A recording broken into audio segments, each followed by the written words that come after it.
Vantage Point brings us new Shaper cards, and as Shaper is my favorite runner faction, I'm very excited to review them. I can tell you now it's going to be a bit of a mixed bag, but there are some bangers and there may be some stinkers. So, yeah, without further ado, here are my thoughts. Off the rip, we have the new Shaper ID, which is Hiram Omission Svensson. Uh, Regular stats, he's got whenever you install or trash a piece of hardware from any location, look at the top card of R&D. So this is going to like feed you a lot of information throughout the game, assuming that you're somewhat regularly installing hardware. You'll be able to see, maybe even most cards that the corp is going to draw. You can pick out your R&D runs. You can choose what is worth contesting and what's not. You might be able to see the ice that's going to come up. You might be able to get a good read on what traps are going to come up. But that's all you get.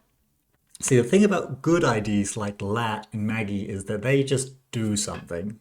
They add actions that you would not otherwise get to the pile. Hiram just tells you things.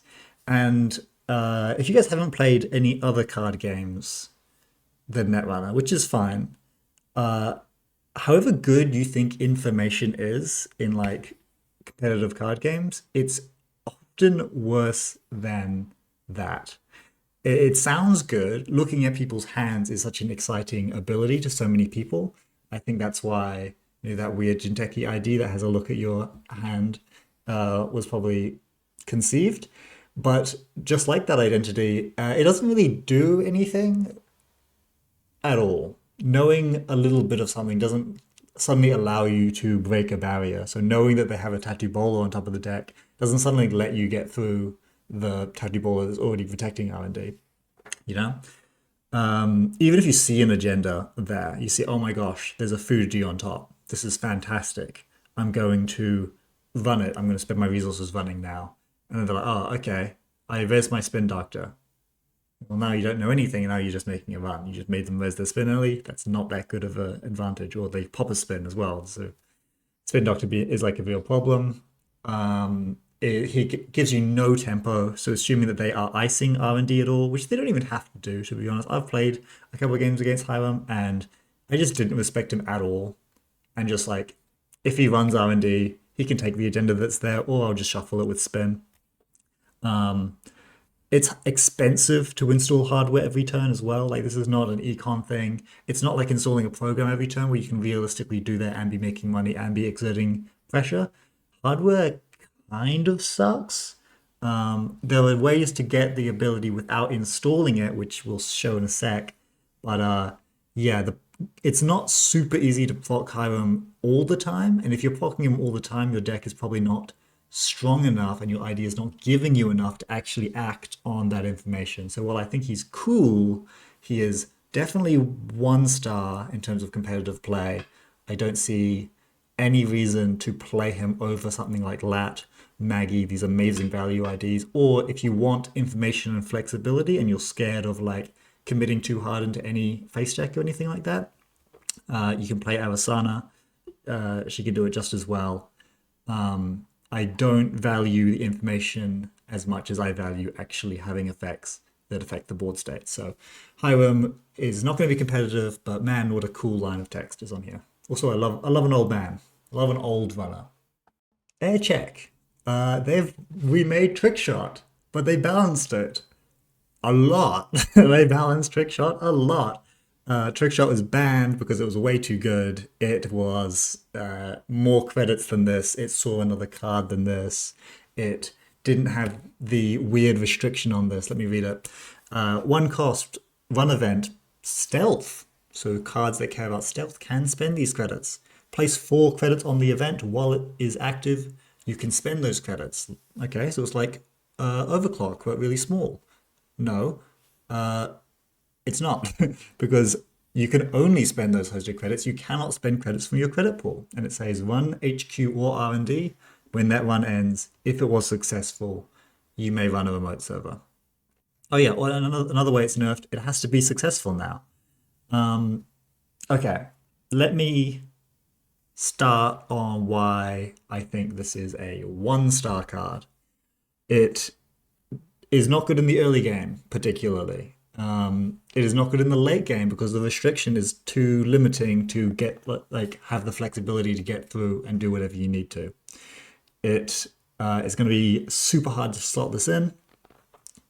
Sure, if you're doing stealth and you desperately need stealth credits, maybe. But then, like, is this the way that you get stealth? Surely you have a more robust game plan than that. Doesn't work with Baker, so you can't do that. It is just really bad. Even if you spend all of the credits perfectly, it's a clean getaway. And the clean getaway in Shaper would be really good. Oh, but this is so not a clean getaway. Clean getaway was like you can spend the credits before you access the card, but you can also spend your own credits if you need to. This does not let you do that. I think this is, yeah, this is a 1-star. Beta build is a weird one. 3-cost run event, another run event. Search your stack for a non-virus program. Install it, ignoring all costs. Those are some powerful words, ignoring all costs. Then immediately run any server. When that run ends, if the program has not been uninstalled, add it to the top of your stack. So this is a near print of an old card called Compile that did the same thing, except you could search your hand and heap as well, which meant that if you were playing a Spark deck, it also put on the bottom, but whatever.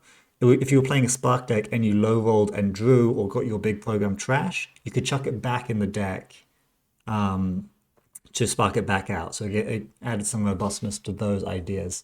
Unfortunately, this one doesn't serve that purpose, so it's not super obvious what this is meant to be for. It's way less efficient than like SMC in terms of flexibility, or even Muse if you're fetching something small.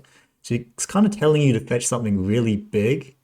And the only thing to do with really big programs that you're not like that are going to go back in your deck is sell them. So the only utility I see for this is to sell Orca. And actually, people have laughed at me for this, but I think Knick-Knack Beta Build is a 2-card combo that prints 7 credits and makes a run. And a card that gave you 7 credits and made a run would be so absurdly good. It's more money than Trickshot.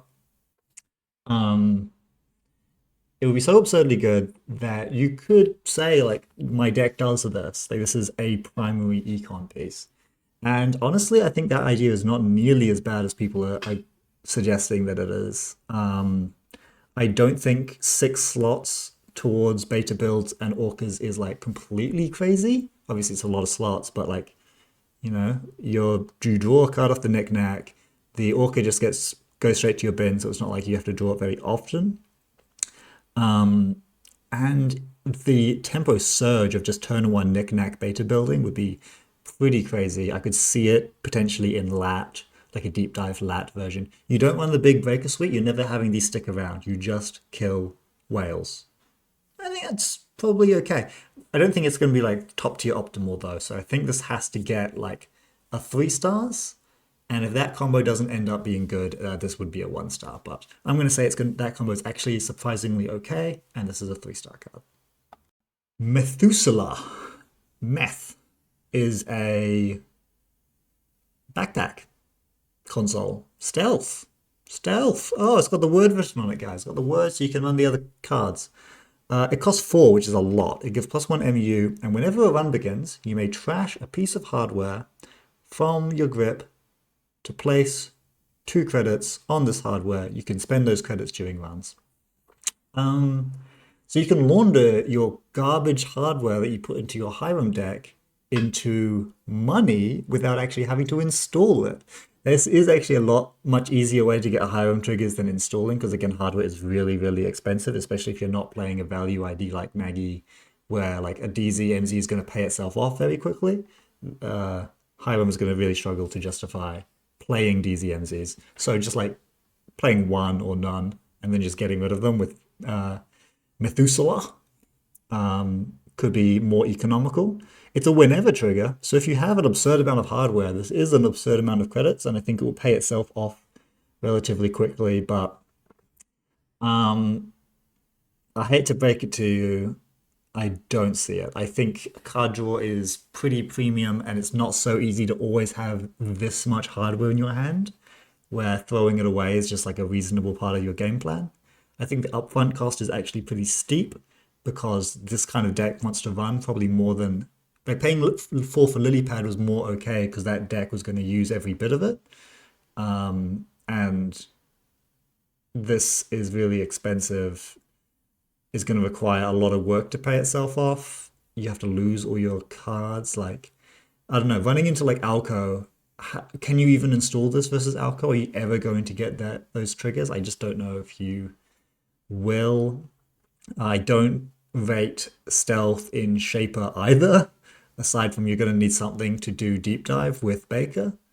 But I don't think this is it. I think this is a 1-star card like Hiram.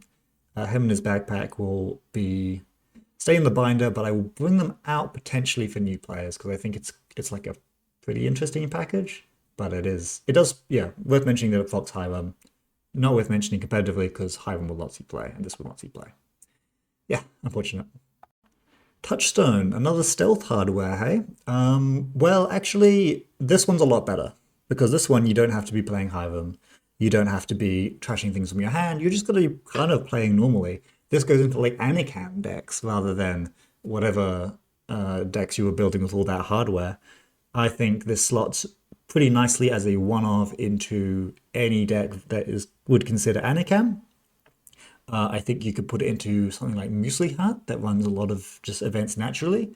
You don't have to even use the stealth text on this. You can just say it's like a Mystic Mamie, kind of.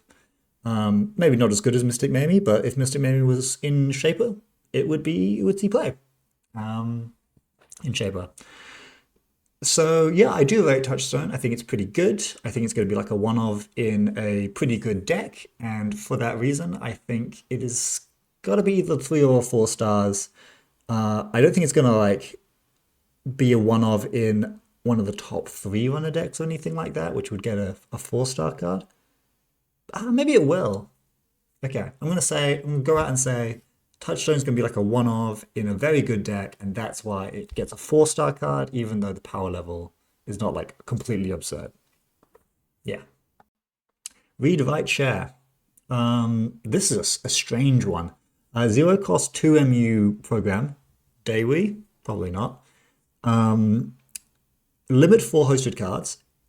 When you install the program and when your turn ends, so it's a bit faster than it looks like it is, but not fast. You can host a card from your grip onto the program face down to draw a card. And then you can trash it at any time to shuffle those cards back. So it kind of fixes draws for something like a Spark deck. You can't run it in a Spark deck, which makes it a bit weird. It does see a lot of cards. 0 cost to see 4 more cards from your deck is great rate. But it's also a bit awkward because like, I don't know, people say like, oh, it's 0 cost to draw 4. It's not 0 cost to draw 4. Ritual is 0 cost to draw 3, and I think that is great. This is 0 cost see 4 cards over 3 turns. And I think that's quite a bit worse. It's quite a bit worse. I think it solves problems that maybe don't super exist because people aren't sparking things and you can't run it in Spark decks. I'm not super sure. It's a very strange one.